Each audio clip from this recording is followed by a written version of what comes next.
Hey guys, welcome back to my channel. In today's video, we are making fake sugar cookies. They look delicious, but don't eat them because they're fake.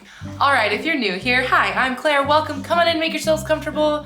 Today we're doing a bit of crafting. I do love a good DIY, a crafting moment. So if you like that kind of stuff, make sure you subscribe to this channel. Normally, I am baking real cookies this time of year, and I am doing plenty of that, don't get me wrong. However, I was thinking how cute it would be to have cookies that you don't eat, that I can use year after year as like display decor type thing, because there is nothing cuter than a homemade cookie, right? I think they're just absolutely darling, and I really wanted a way to just sort of keep them out all the time without everyone eating them. So I did go down the sort of rabbit hole of the internet to try to figure out how to first purchase these, which then I immediately decided was too expensive, and then how to make them. I watched a lot of videos, I read a lot of blogs, and then I also tested a lot of different methods in order to come up with this one right here to make these little frosted sugar cookies. So even though these are very obviously Christmas cookies, because guys, it's Christmas time, no matter when you're watching this video, you could make these into any type of seasonal cookie, whether you're doing a holiday or maybe you just want some like generic sugar cookies to keep out. This recipe, I don't know, will work for any type, and you can just adjust the type of sprinkles or the color or whatever to suit your personal needs. And with that, let's get started on the video. I want to eat it, but I can't. I would be sad. I would break my teeth. All right, to make these tasty looking cookies, you are going to need some joint compound, also known as drywall mud or spackle. You don't need one this size, but you just need some of that. I also used some super glue. This is a gel super glue Mod Podge. I went with the matte. I also have some Rust-Oleum matte clear enamel spray. I've got Crayola air dry clay, and I have some paint. I've gone with white, yellow, and orange. All right, the first thing we have to do is cut out our cookies. So I've got my air dry clay here. I got it in white. However, I will be painting them because I do want them to look really real. So get what's available to you. I picked this up on Amazon. I believe it was something like $12 for 5 pounds.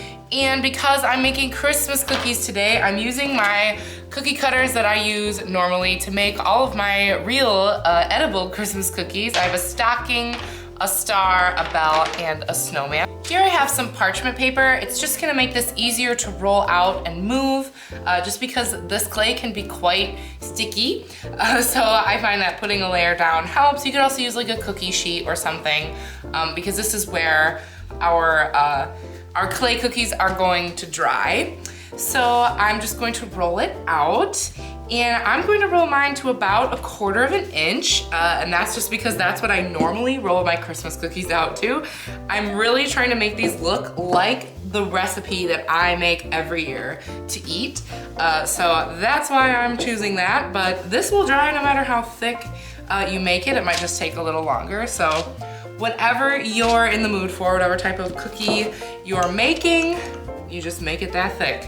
These are definitely kind of harder to get through. This is definitely not cookie dough. It's much stiffer, but it is quite forgiving. So if you make a little mistake, you can just kind of like smooth the clay over and it'll all come back together. Let me fit all of them on here. There we go.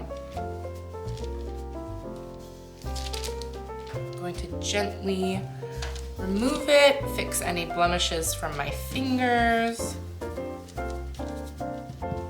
And there we go. Now it's time to let these dry. It will depend on how thick they are, how long they're gonna take to dry, but 2 or 3 days should do it. So this is something you wanna do in advance, maybe for doing this with your kids. All right, it's been 2 days and our clay cookies are nice and dry. They look so real. Seriously, my kids really thought they were real. It was so funny and a little bit sad because they both cried when they realized that they couldn't eat them. But yeah, they are dry, and now we are going to paint them. So I do have some acrylic paint, and I'm gonna try to mix the perfect, very light, creamy, sort of buttery type color, and hopefully I can get it right. All right, I think I have my perfect cookie shade. It basically just looks like white, honestly, but you'll see when I paint said cookie. Oh, there we go. It's gonna be perfect. And honestly, the recipe that I use is my grandmother's cookie recipe, and her cookies are basically completely white when they're done. They hardly have any color. So I knew I just needed a little teensy weensy bit of color.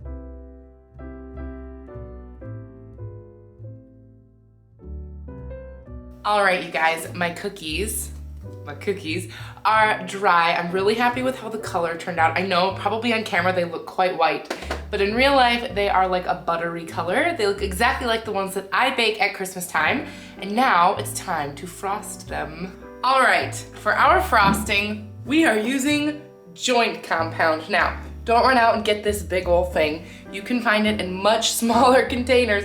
However, I had this left over from our bathroom remodel, and obviously if I already have it, I'm gonna use it, but that's why I have such a giant one. Now, this is also called drywall mud.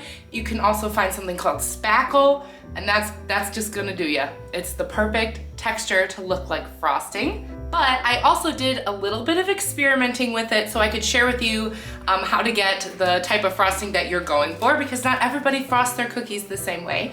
So the first thing I did is I added a little bit of water to the joint compound, and it just made this a little bit smoother. Now this is gonna be for the type of cookie that you are going to pipe.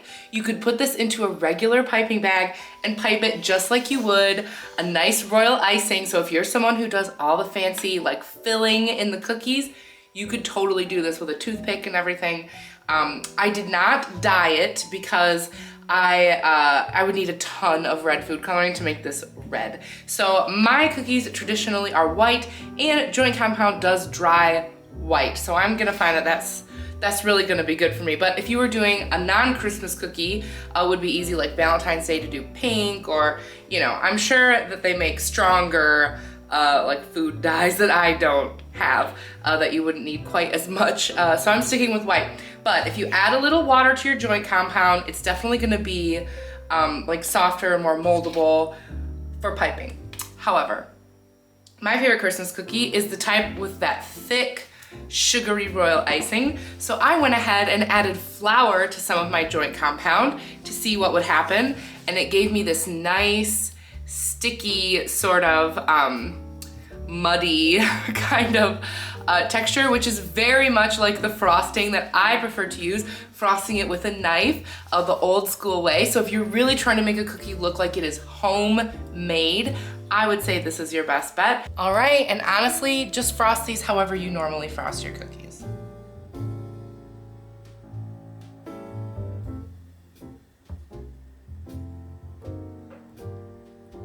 And there we go.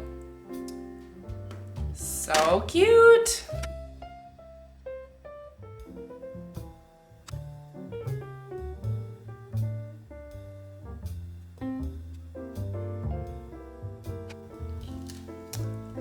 All right, here we go. All of my cookies are frosted. I know they look kind of funky and gray right now, but that's because the mud's wet and it's just gonna take a while to dry.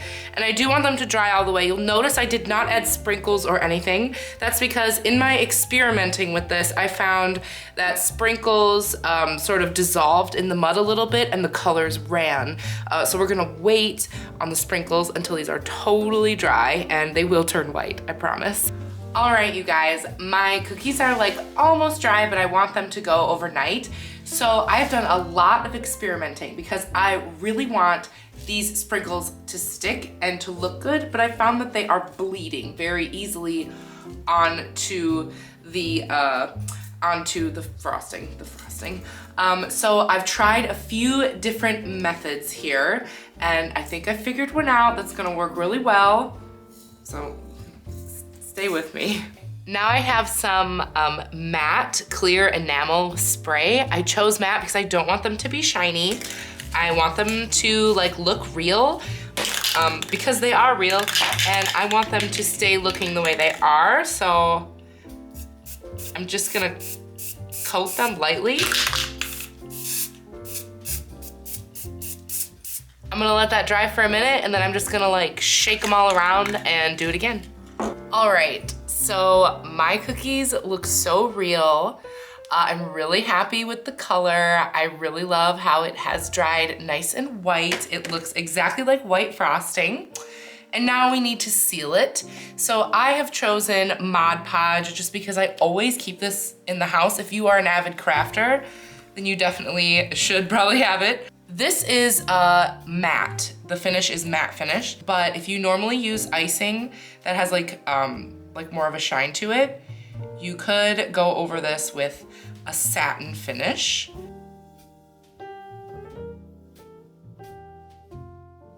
All right, it is the next day and I love, love, love the finish that the Mod Podge gave my little cookies.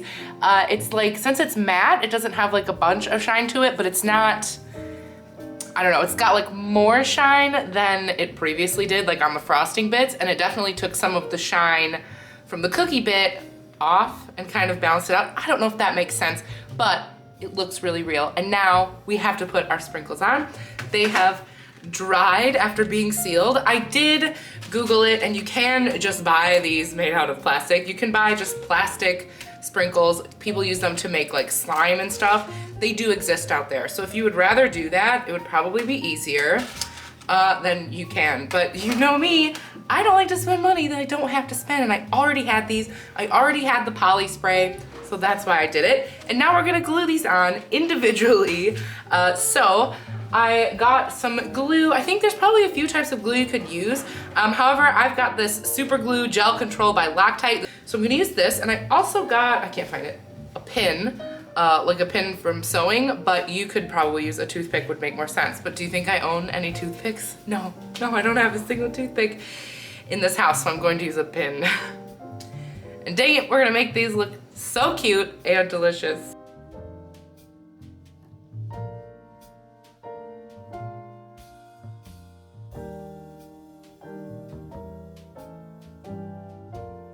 All right, you guys, there's my first cookie done. To make it look super realistic, I tried to make sure I didn't orient my little mini sprinkle trees in any way. I wanted them to look really natural, like they were just like shaken on here. So I have some, you know, kind of hanging off the side. I have some little clusters, some that are overlapping a bit, just to make it look really natural. And I think it looks really cute, so I'm gonna do all of them. It's gonna take a long time.